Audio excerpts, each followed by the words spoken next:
Hey guys, welcome back. You know, with winter being upon us, we just had some snow and an ice storm here.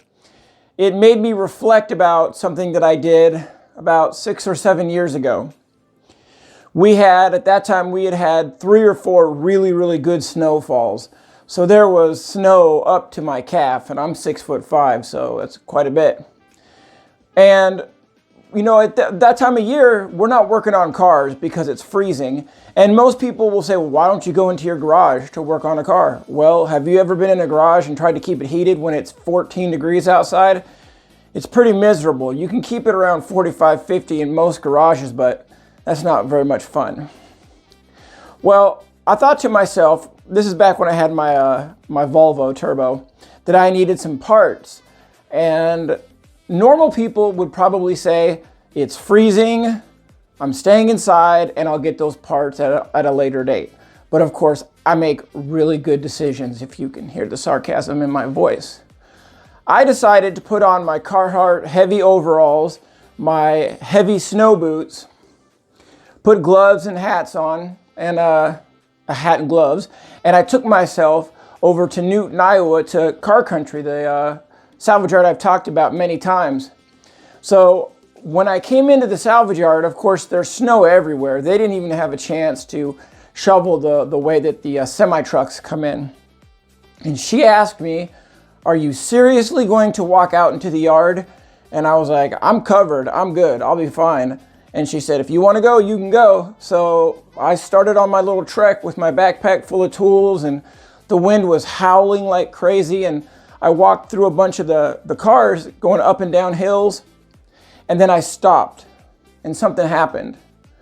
I started to think. When I looked out at this mass of cars and trucks and vans, hundreds of them, they were all covered in snow.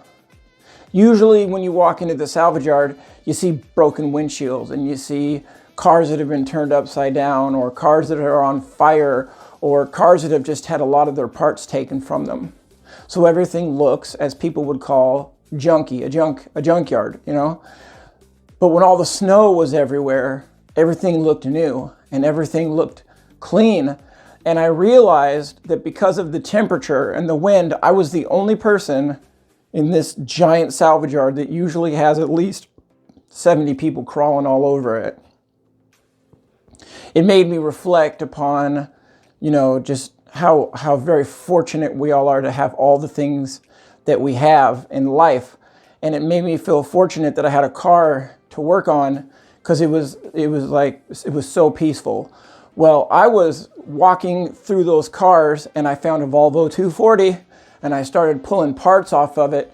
And I won't lie, my hands started to get a little chilly even in my gloves, but what did I do? I sat inside that Volvo for about 30 minutes and stayed out of the wind, got back out, and I was pulling more parts.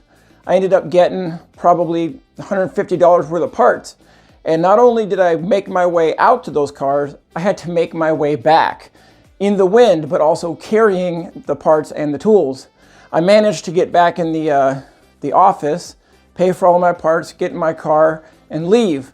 And, you know, I think most people wouldn't have done what I did, and they sure wouldn't want to do it twice.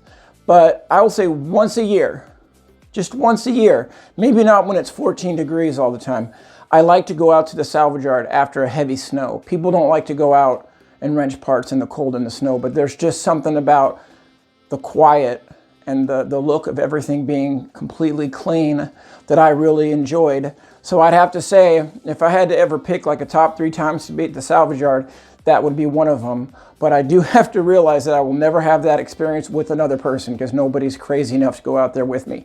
Well, guys, it was good talking to you.